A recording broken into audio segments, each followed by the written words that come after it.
There's this term called Pascal's Wager, and you may have heard it. If not, you will now. Blaise Pascal was a physicist and a theorist, and he had a theory that it was better to be a Christian than a non-Christian in this world solely because of the chances. And this is what he said. He says, if you live your life as a Christian on earth and you later come to find out that the Christianity is not true, then you won't have lost a whole lot because of it. But you'll have lived a good moral life of serving and loving others. So if you don't believe in Jesus, if you believe in Jesus in this life and you find out that when we die there is no God, you've lived a good life. That's not such a bad thing, right? But Pascal says if you live your life as a non-Christian in this world and in eternity you discover that Christianity is indeed true, then you've lost everything. And you'll spend all eternity in hell.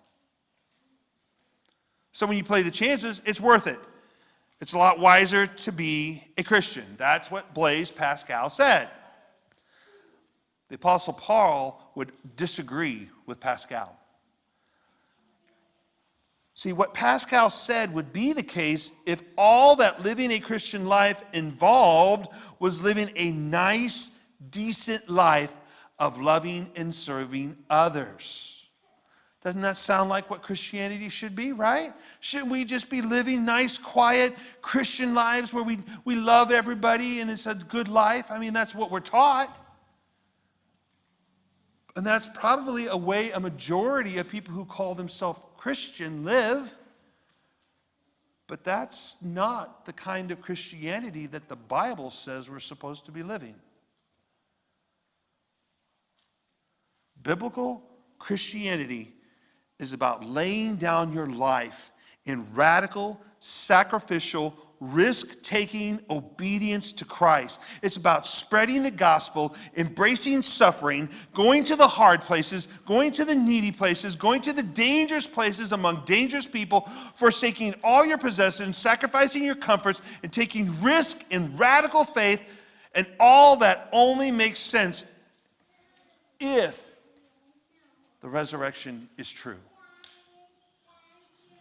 It doesn't make any sense to do any of those things that the Bible says we're supposed to be living if the resurrection didn't happen. But if it did happen, then all these things make perfect sense.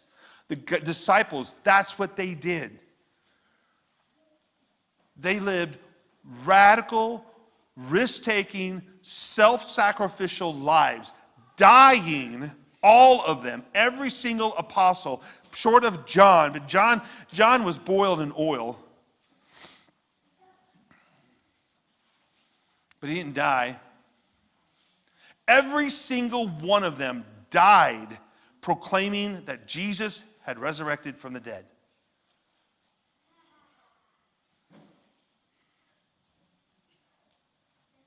That kind of lifestyle only makes sense if Christ has risen from the dead. And this begs the question, are we living our lives in such a way that only makes sense if Jesus is risen from the dead? Or do our lives look like the rest of the world, where we prioritize our comforts and our securities of this world, and the only difference is that you believe you'll go to heaven when you die? Paul says, pity the way I'm living. Pity the risk I've taken. Pity the sacrifices I'm making and the suffering I'm enduring. Feel sorry for me if Jesus is not risen from the dead. And the same commentary should be made for each of us today.